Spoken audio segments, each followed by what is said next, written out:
It's that time again. Blade Symposium. Now this year is a little different to some of the other years because somehow Toby's managed to wrangle himself a position teaching. This year I'll be teaching stabilising, so pretty exciting. I suppose you do something for long enough, well enough, people start to ask questions. Very much looking forward to it. I'm leaving, it is 10:18. I've got a few things to pick up on the way through, so I'm hoping to get there around 3.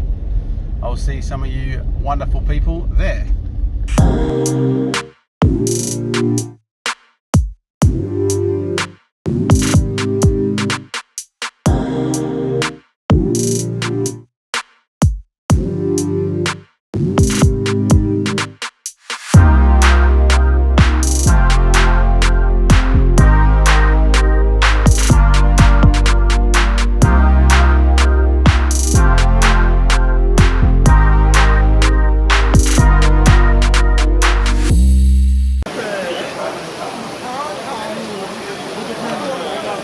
With what?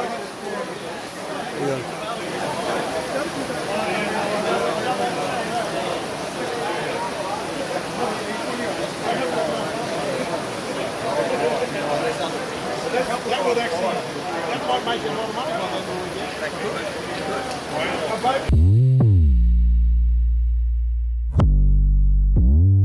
Really broke it down for me, and I want to do that for you guys. And I hope that if you're not doing it, if you like Damascus, that you'll just go for it. And then if you already are, encourage you to jump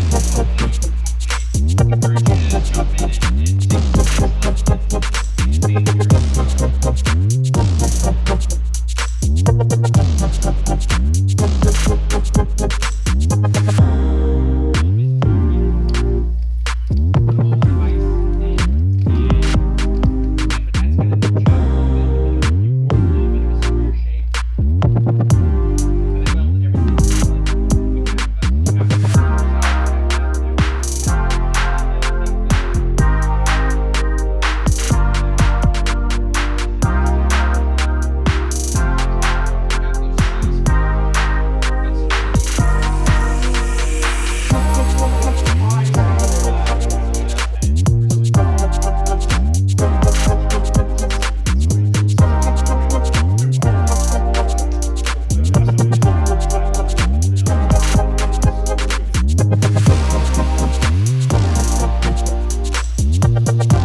Oh boy, well I definitely have a good example of what I think was amazing. So last night, they had a competition. I guess you guys have a competition every year. But Yeah, we do, yeah. Last night was great. So the competition was to see who could sharpen the knife the best in 5 minutes. Yep. But the big catch is you have an absolute box of just absolute horrible rubbish right out of the bin. Yeah, I mean, that was awesome. There was a water bottle with Satanite refractory in it, in like a paintbrush, like stuck in this old refractory and stuff, and all sorts of crazy like bits of sandpaper and saw blades and stuff. So there was close to like 30 participants, and seeing all that take place, and I got to kind of judge the knife sharpness. So that was really fun. I was honored to do that, and watching all that take place and the excitement was tons and tons of fun. I definitely think people should do that more, that kind of thing at hammer-ins and symposiums.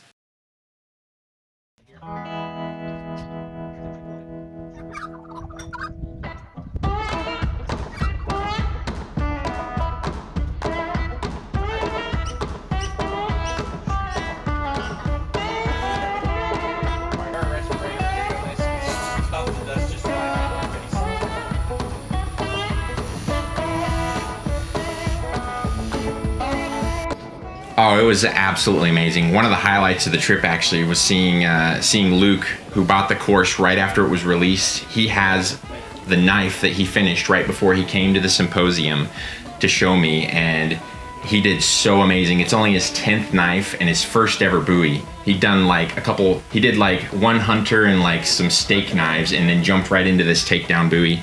And I am just blown away and so happy that it worked out really well for him, and he really loves it too. So it's really great. We did a little interview with him and got some footage of it and everything.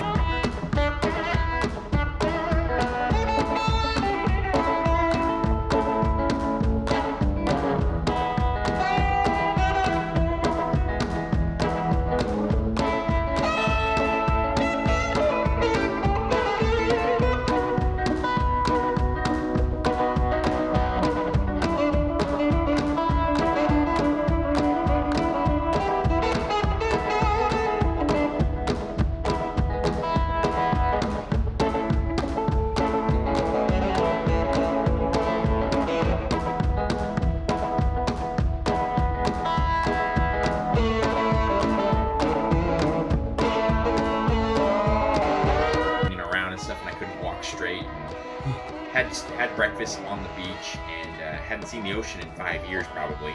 Oh wow. Just because I live in the middle of Missouri, so it's like a 20-hour drive in any direction pretty much to get to the ocean, unless it's the Gulf of Mexico. Oh man.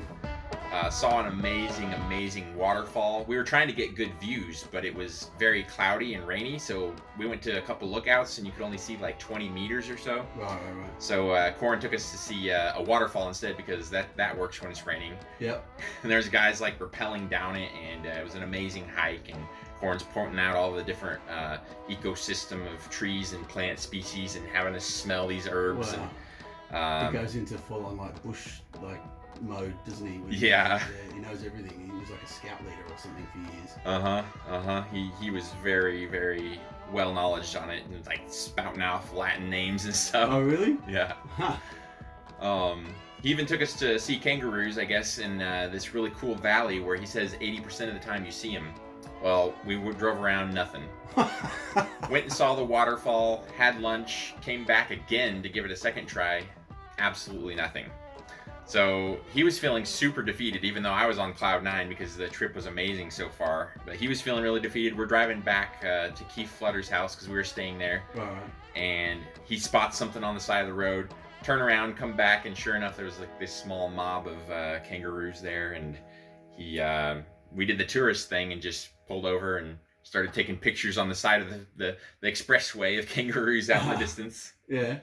Yep. It's like that scene out of Jurassic Park, except you don't get eaten. Yeah. Jurassic Park where there's like no dinosaur, and like there's no dinosaurs anywhere. I don't know why I thought of that as you were talking about it. It's exactly like that, yeah. And I could have been eaten. I was terrified of like stepping on a brown snake or something. He kept telling me all these horror stories about all the little bugs and snakes you guys have. Yeah, well, it is funny. You always see those memes online of like people like everything in Australia wants to kill you. Like, yeah. It does feel like that. I remember when I moved here from the UK, everyone was like, that isn't there like sharks on the motorway and like crocodiles in your bedroom and blah blah blah, and I think everyone has this terrible image of like everything is trying to kill you, which is maybe true. Oh yeah, especially the little stuff.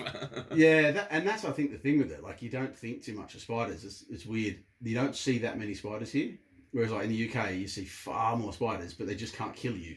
Whereas here, like if you see them, they're likely to probably hurt you. But my wife's turned into this odd spider woman. She knows like everything about every spider in Australia. Like she's really knowledgeable. She's just like, leave that one alone. It won't hurt anybody. And that's funny. That's great. Break the That's ice cool, if you want to put it that way. Yeah. Oh, if you've all got the same interest, you're more likely to be able to then get onto other interests and conversations and all that sort of stuff. So the fact we're all here because we like knives gives us at least one similar thing that we can start off on. Yes. Yeah. Yes.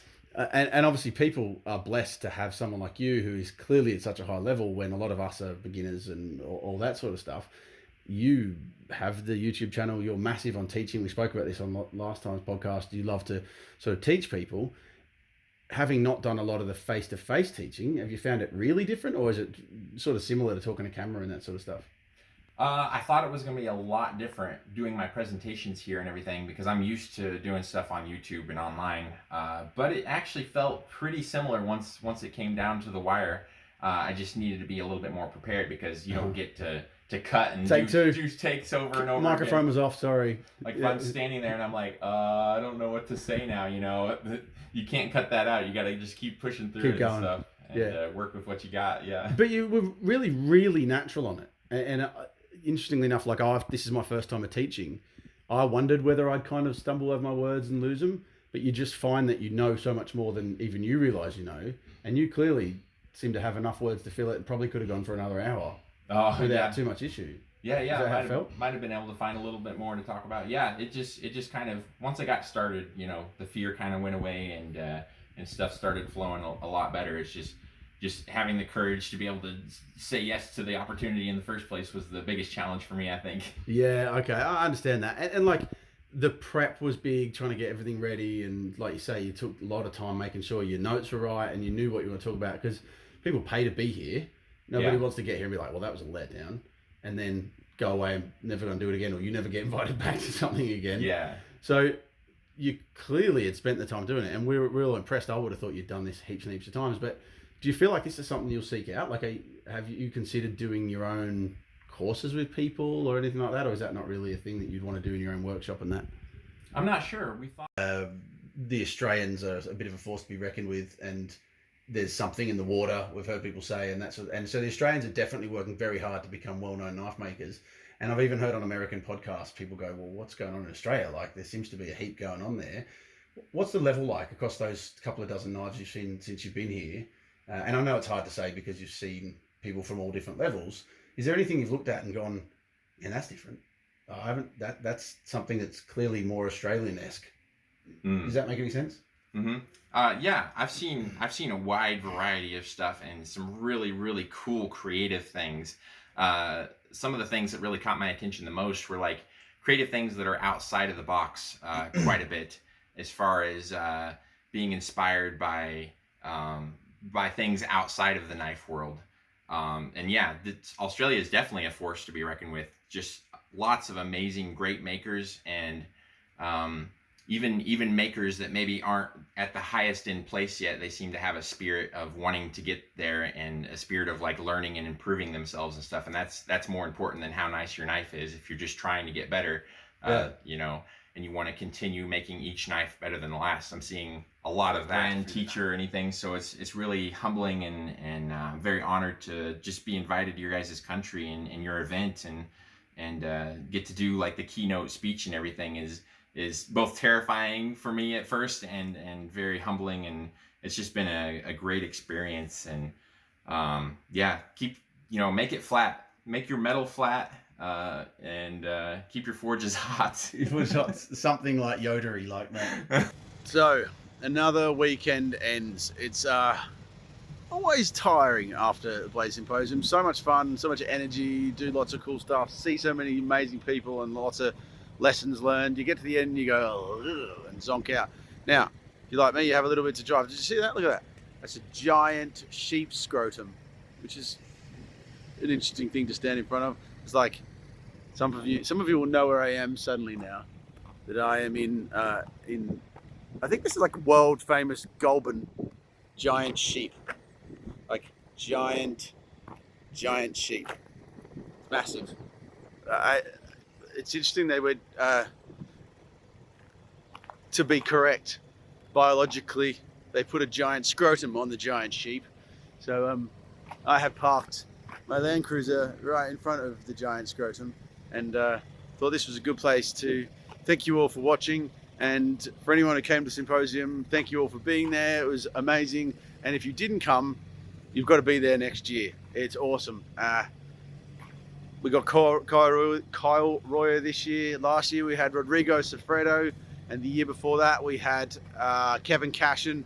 Amazing Mastersmiths every year. It's definitely worth coming. And then all of our homegrown, in-house, amazing smiths and knife makers and whatnot. If you didn't come this year, we'll see you next year. And if you did come this year, hopefully we'll see you next year. All right.